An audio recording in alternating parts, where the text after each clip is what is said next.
पहलगांव की बेसरन घाटी में आतंकवादियों का हमला हुआ, जिसमें कहते हैं कि 4 पाकिस्तानी और 2 कश्मीरी लोगों ने मदद की, यानी कि उन्होंने गोली मारी, धर्म पूछ के लोगों को मारा गया। इसके बाद देश में आक्रोश उत्पन्न हुआ, सब ने इसका विरोध किया, लेकिन कुछ हमारे देश के अंदर इसको हिंदू मुस्लिम का एंगल देना चाह रहे थे। कुछ एंकर थे, जैसे अमीश देवगन ने अगर एक आदमी से पूछा कि भाई क्या था, उसने धर्म पूछा तो उसने कहा कुछ नहीं, वहाँ पे कश्मीरियों ने हमारी बहुत मदद की। आई विटनेस जुड़ रहे हैं अमरेंद्र सिंह, सबसे पहले तो ये हादसा बहुत दुखद है। आपने क्या देखा और किस तरह से आतंकी आए, वो हिंदुओं को चिन्हित कर रहे थे, क्या कर रहे थे एग्जैक्टली बताइए।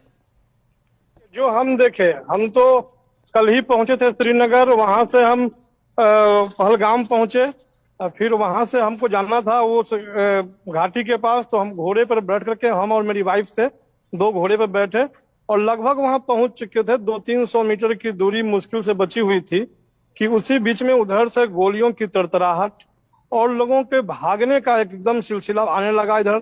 तो शुरू में तो हम लोग को लगा कि ऐसे ही कहीं कुछ गोली चल रही होगी, तो हम उसको थोड़ा डिनाई किए, घोड़े वाले को बोले कि नहीं भाई चलो, लेकिन तब तक में एक आंटी उधर से आई, बताई कि नहीं गोली चल रही है। हम लोग तो वो घोड़ा वाला हम लोग को लेकर के दोनों आदमी को लेकर के भागा, सारा लोग लेकर के नीचे की तरफ भागे और हम लोग वहां से नीचे आए। लेकिन हम वहां देखे कि जो लोग वहां लोकल थे, खासकर घोड़े वाले थे या जिनकी गाड़ियां थी, वो लोगों को निकालने में बहुत हेल्प किए। जितने हमको नहीं लग रहा है कि हजारों की संख्या में से कम लोग होंगे वहां पे, लेकिन वो लोग को लेकर के वो तो सारे घोड़े वाले। मैं पूछा हूं आतंकी क्या बोल रहे थे और क्या कर रहे थे? नहीं, आतंकी जहां थे वहां तक तो हम पहुंचे नहीं। 200-300 मीटर पहले ही हम लोग को मालूम चला, गोली का आवाज सुनाई पड़ा लोग को भागने का, तो हम लोग नीचे की तरफ आ गए। और वहां लेकिन हम जो देखे, वहां के होटल वाले, गाड़ी वाले, घोड़े वाले जितने लोग थे, वो लोग अपने जान का परवाह नहीं कर रहे थे। हम लोग को हिम्मत दे रहे थे कि कोई गोली चलेगी भैया तो पहले हमको लगेगी तो आपको लगेगी, आप निश्चिंत रहिए। हम लोगों ने उनको, मैं पहली बार कश्मीर गया था, वहां उन लोगों का जो व्यवहार देखा अपने प्रति और किसी भी टूरिस्ट के प्रति, क्योंकि जिस फ्लाइट से हम आए हैं सब लोग ऐसे ही थे। सब लोग ये बात बोल रहे थे कि गाड़ी वाला ने हिम्मत दिया, बोला कि कुछ भी होगा तो पहले हमको होगा तब आपको होगा। फिर जो घोड़े वाले गरीब लोग थे। जी पहलगाम में जिस समय आतंकवादी हमला हुआ, दिल्ली से आए कुछ टूरिस्ट उस वक्त इसी जगह पर मौजूद थे। इस वक्त वो हमारे साथ हैं, उनसे बातचीत करते हैं। जिस समय हमला हुआ आप लोग पहलगाम में थे? जी, हम मार्केट में ही थे। क्या सुना था उस समय? एक्चुअली हम देख रहे थे कि लोग जो हैं वो बहुत वरिड हैं, तो हमने मतलब कंफर्म किया, तो लोगों से हमें मालूम हुआ कि बायसरन में कुछ ऐसी घटना हुई है। तो यहाँ पर जो लोकल्स थे तो उन्होंने देखा कि हम भी बाहर से ही हैं, तो वो लोग हमें प्रोटेक्ट करने लगे और उन्होंने बोला कि आप प्लीज हमारे घर चलिए। जितना भी इवन हम नहीं, रोड पर जितने भी टूरिस्ट थे यहाँ पर मौजूद, तो वो सभी को अपने घर की ओर लेकर जाने लगे, क्योंकि ऊपर से ये न्यूज आ रही थी कि मतलब होटल में नहीं गई, आपके से यहाँ लोकल रहने वाले किसी व्यक्ति के घर गए आप लोग? जी, क्योंकि हम कहाँ है वो? एक्चुअली हम थोड़ा पीछे की साइड रुके हुए थे, बट यहाँ पर हम मार्केट में थे, तो सिचुएशन ऐसी थी कि सभी इधर उधर जा रहे थे, तो वो लोग हमें अपने घर ही ले गए। तो आप लोगों को डर नहीं लगा कि वापस दिल्ली वापस जाना चाहिए? नहीं, बिल्कुल भी डर नहीं लगा, क्योंकि यहाँ के लोग इतने बढ़िया से हमें इन्होंने अटेंड करा। बोला कि खाना आपको खाना चाहिए, हम खाना देंगे, पैसे चाहिए आपको पैसे देते थे हम, या आपको पानी, कोल्ड ड्रिंक, हर चीज पूछ रहे थे हमसे। और वो बोल रहे थे कि आपको अगर रात को रुकना है तो आप यहीं भी रुको हमारे घर में। आप यहाँ के लोकल लोगों ने आपको सेफ किया, सुरक्षित किया। और बल्कि उन्होंने हमसे ये तक नहीं पूछा कि आप हिंदू हो या मुसलमान हो। ये पत्नी क्यों लोग जो उड़ाने के हिंदुओं को पकड़ पकड़ के ऐसा करा, ऐसा। वो तो आतंकवादियों ने पकड़ाना, उसमें लोकल लोग कहाँ? तो यहाँ पर लोकल लोग का कुछ बोल ही नहीं रहे ना कि लोकल लोग कितना सहायता कर रहे हैं लोगों के साथ में। यहाँ पर लोकल लोगों ने इधर आ जाइए। आप लोगों को डर नहीं लगा कि अब वापस जाना चाहिए? यहाँ पर 26 लोग मारे गए हैं गोलियों से। मैम, उस टाइम एक पैनिक वाला सिचुएशन था, तो हम लोगों को एक्चुअली पता नहीं लगा कि एक्चुअली इंसिडेंट हुआ क्या है। तो जो उन लोगों ने भी सुना कि कुछ इंसिडेंट हुआ है, तो उन लोकल्स ने हमें प्रोटेक्ट किया कि ये एज अ टूरिस्ट हैं। तो फिर उनके बाद उनको नहीं पता था हम किस स्टेट से आए हैं। हम उनके यहाँ गए, उन्होंने पहले हमें पानी ऑफर किया, उसके बाद उन्होंने बोला आप लोग रिलैक्स हो जाइए। उनको लगा हम थोड़ा ज्यादा पैनिक हो रहे हैं, तो वो हमें अपने ऊपर वाले फ्लोर्स पर ले गए। उन्होंने बोला आपने लंच नहीं किया होगा, आप लंच कीजिए, और अगर आपका होटल दूर है तो आप यहीं स्टे कीजिए। हमारा होटल एक्चुअली यहाँ से इतना दूर नहीं है, 3 तो आप लोग जब आए थे उस समय काफी ज्यादा टूरिस्ट रहे होंगे, अभी वो लोग जा चुके हैं ज्यादातर जी। तो ये जो लहर, नफरत की लहर नहीं पहुंच पाई, इसका सबसे ज़्यादा कश्मीरियों ने जो लोगों का वहाँ पे साथ दिया, सब कुछ अपने होटल, अपनी दुकानें, अपना ट्रांसपोर्ट सब फ्री कर दिया लोगों के लिए। लोगों के मन में ये बात आई कि कश्मीरी गलत नहीं है, ये आतंकवादी पाकिस्तानी हैं जिन्होंने इस तरह से किया है, और ये मंसूबा पाकिस्तान का था, क्योंकि पाकिस्तान में पता है कि कुछ हिंदुस्तान में भी ऐसे लोग हैं जो इस नफ़रत की आग को ज़रूर भड़काएंगे। लेकिन ये नफ़रत की आग भड़की नहीं, विपक्ष भी एक साथ रहा। नहीं तो पहले कभी ऐसा हो जाता था, विपक्ष की कोई बात को बता दिया जाता था और फिर बवंडर हो जाता था, क्योंकि पूरा मीडिया, जो सरकारी मीडिया है, जो गोदी मीडिया है, पूरा इसको हिंदू मुस्लिम एंगल देने में जुट गया था। लेकिन इस बार ऐसा नहीं हुआ, पूरा विपक्ष भी सरकार के साथ है और सब ने कह दिया है, हर हिंदुस्तान के मुसलमान ने, विपक्ष ने, हर इंसान ने कह दिया है कि आप पाकिस्तान पर हमला करो, रुको नहीं। मैं बहुत स्पष्ट शब्दों में कहना चाहता हूं, जिन्होंने ये हमला किया है, उन आतंकियों को और इस हमले की साजिश रचने वालों को उनकी कल्पना से भी बड़ी सजा मिलेगी, सजा मिलकर के रहेगी।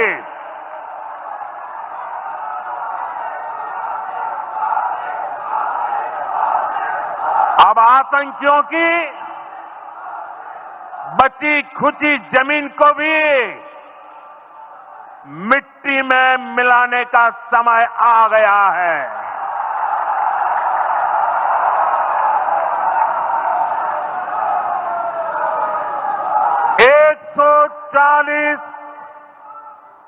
140 करोड़ भारतीयों की इच्छा शक्ति अब आतंकी आकाओं की कमर तोड़ कर रहेगी। और इसके बाद क्या होगा हम आपको बताते हैं। नमस्कार, मेरा नाम हैदर अब्बास नकवी है और आप लोग मुझको इस वक्त दा स्वतंत्र पर देख रहे हैं। जी हां, सिंधु जल सिंधी क्या है और इसे ठंडे बस्ते में डालने का मतलब क्या है, ये भी आज हम आपको समझाएंगे। जी हां, नदी का पानी रोकना क्या बिजली का स्विच बंद करने जितना आसान है, लेकिन क्या अब भारत सिंधु नदी का पानी पाकिस्तान को देना बंद कर देगा? क्योंकि ये बात हो चुकी है कि पाकिस्तान को जो सिंधु नदी से पानी दिया जा रहा है उसको बंद करो और पाकिस्तान को घुटने पे ला दो कि वो माफ़ी मांगे, क्योंकि यही पूरे देश से आवाज़ आ रही है। अब सबसे बड़ा सवाल ये है कि इसका असर क्या होगा, आइए समझते हैं। आतंकवाद के खिलाफ नारेबाजी की है। देखिए, इस समय जम्मू कश्मीर के अंदर वार्षिक होली पवित्र श्री अमरनाथ यात्रा जारी है और इस दौरान पाकिस्तान और पाकिस्तान की कठपुतलियां लगातार अपने नापाक और कायराना हरकतों को जो है अंजाम दे रही है। पिछले 15 दिनों में अंतर्राष्ट्रीय सीमा पर 2 बार जो है उल्लंघन किया गया है सीज फायर का। लगातार अगर पिछले 18 महीनों की बात करें तो मात्र जम्मू संभाग के अंदर 3 दर्जन के लगभग जो है आतंकवादी हमले किए गए हैं। 2021 से अभी तक जो है हमारे लगभग 50 जवानों ने अपना सर्वोच्च बलिदान दिया है। पिछले 1 महीने के अंदर 10 मासूमों की जो है आतंकवादियों ने जान ली है। 6 से ज्यादा हमारे भारतीय जवानों को जो है वो शहादत देनी पड़ी है।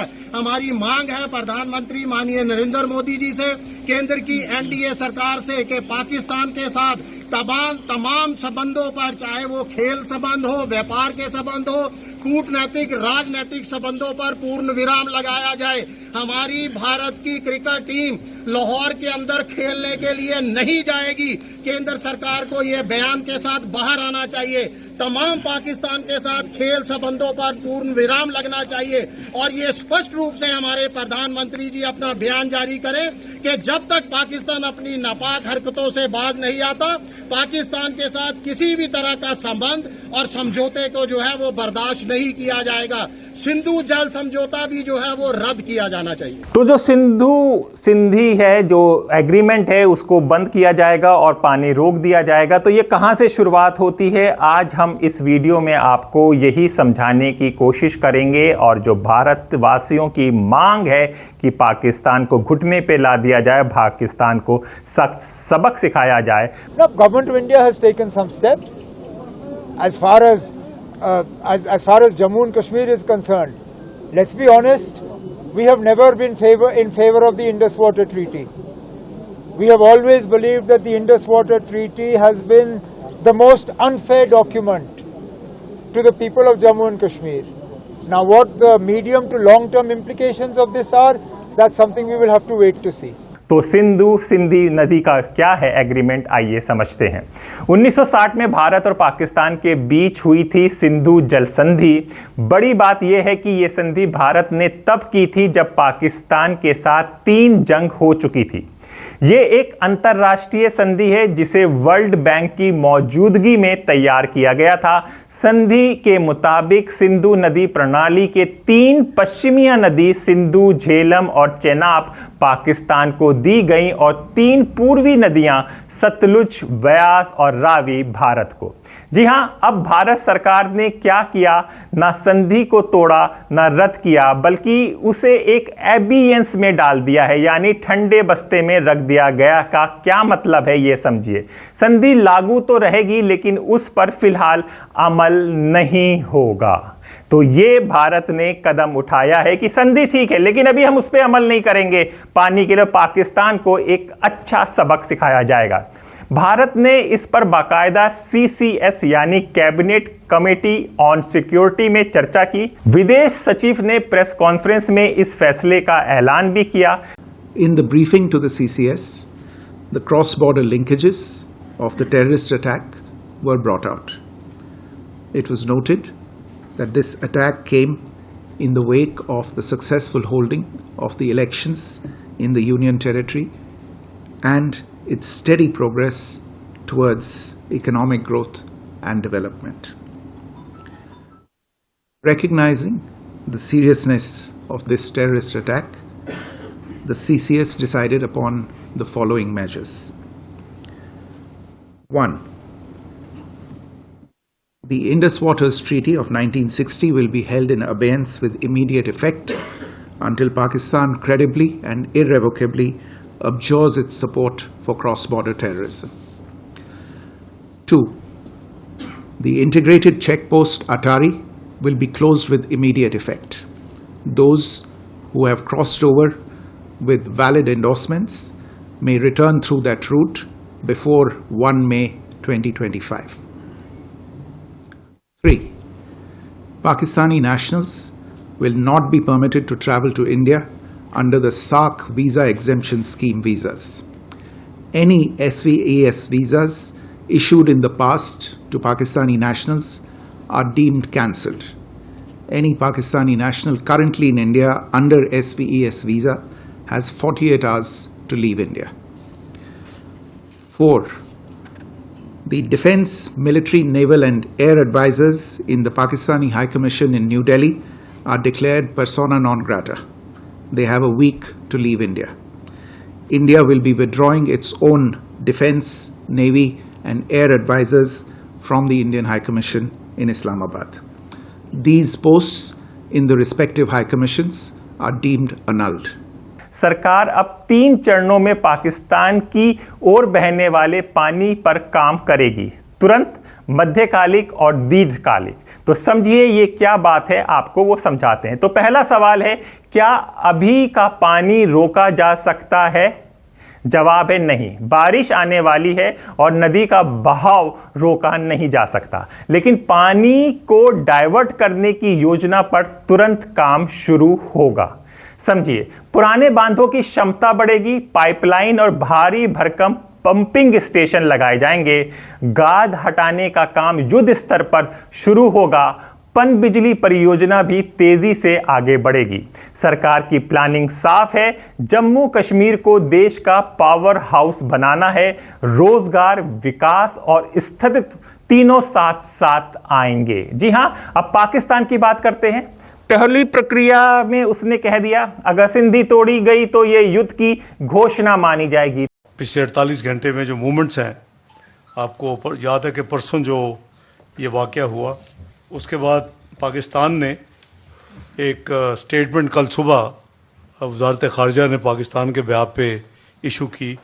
We are concerned in the loss of tourist lives in the attack in, जो जगह है ये पहलगाम, और ये in the Indian illegally occupied Jammu and Kashmir. We extend our condolences to the near ones of the deceased and wish the injured a speedy recovery.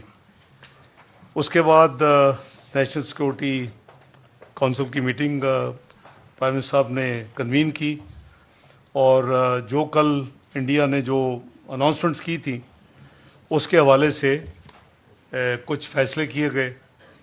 वो फैसले जो हैं वो ऑब्वियसली आप तक महल काफ़ी पहुंच भी चुके हैं, क्योंकि मीटिंग के फ़ौरन बाद प्रेस रिलीज जारी कर दी गई थी। सबसे पहला फैसला जो है वो इंडस वाटर ट्रीटी के हवाले से, कि उन्होंने जो कहा कि इसको हम इन अबेंस रख रहे हैं, तो वो नहीं कर सकते। ये एक एग्रीमेंट है, ये वर्ल्ड बैंक इसमें इन्वॉल्व था, ब्रोकर था, और there is no provision of unilateral suspension.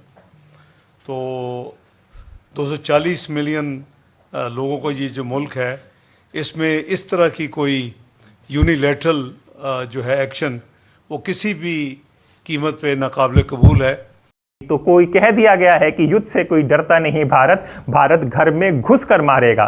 Pakistan की कृषि और अर्थव्यवस्था पर इसका कितना ज्यादा प्रभाव पड़ेगा, इसको भी आइए समझ लेते हैं। जहां तक रेगिस्तान को आबाद करने की बात है, बहुत बातें करते हैं लोग, कहते हैं हिंदुस्तान ने इंदिरा कनाल कर दिया। मैं आप सबसे कहता हूं, चैट जीपीटी पे लिख लें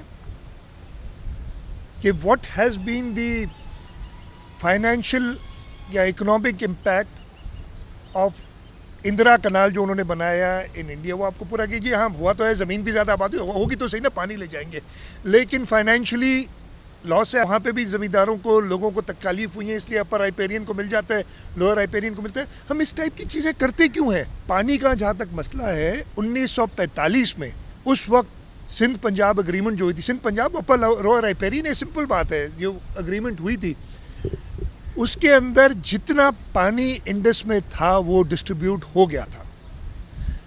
1945 के सिंध पंजाब एग्रीमेंट के अंदर सक्कर बराज का तो जिक्र है, इसलिए कि वो बनी हुई थी 45 में, 1932 में बन गई थी।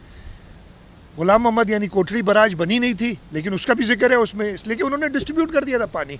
इसी तरीके से गुड्डू बराज बनी नहीं थी, उसकी भी एलोकेशन है, इसलिए उन्होंने डिस्ट्रीब्यूट कर दिया था पानी। इसी तरीके से पंजाब की बहुत सारी नहरें हैं जो उन्होंने कहा था कि जी जितना पानी मौजूद है ये सब काम हो सकता है, और उन्होंने एलोकेट कर दिया। मज़ीद एरिया को कास्ट करने के लिए आपको सबसे पहले अपनी इरिगेशन प्रैक्टिसेस बेहतर करनी होंगी। आपने ये डेमोन्स्ट्रेट करना होगा कि आपके पास पानी मौजूद है। इस वक्त आपके पास पानी मौजूद नहीं है एडिशनल नहरों के लिए, बहुत सिंपल बात है। असल में पाकिस्तान जानता है कि अगर भारत सिंधु जल संधि से पीछे हटा तो सबसे बड़ा नुकसान पाकिस्तान को होगा। उसकी कृषि अर्थव्यवस्था चरमरा जाएगी, पानी की कमी से किसान त्रस्त होंगे और जनता में सरकार के खिलाफ गुस्सा फूट सकता है। पाकिस्तान वर्ल्ड बैंक का दरवाज़ा खटखटाएगा, ये तय है, लेकिन भारत ने उसके लिए भी तैयारी कर ली है। जैसा पत्र पाकिस्तान को भेजा गया, वैसा ही पत्र अब वर्ल्ड बैंक को भी भेजा जाएगा। कुछ हम आपको इतिहास भी याद दिला दें।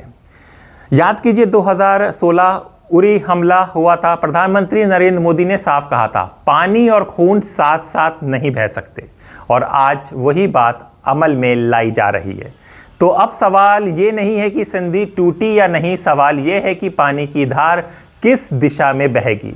भारत के इरादे साफ हैं, अब हर बूंद का हिसाब होगा। ये थी सिंधु जल संधि की कहानी तथ्यों के साथ। साफ लहजे में आप क्या सोचते हैं हमें कमेंट में ज़रूर बताइए। देखते रहिए, सुनते रहिए द स्वतंत्र और अपने दोस्त हैदर अब्बास नकवी को इजाज़त दीजिए। फिर होगी मुलाकात एक नए विचार के साथ। तब तक के लिए नमस्कार।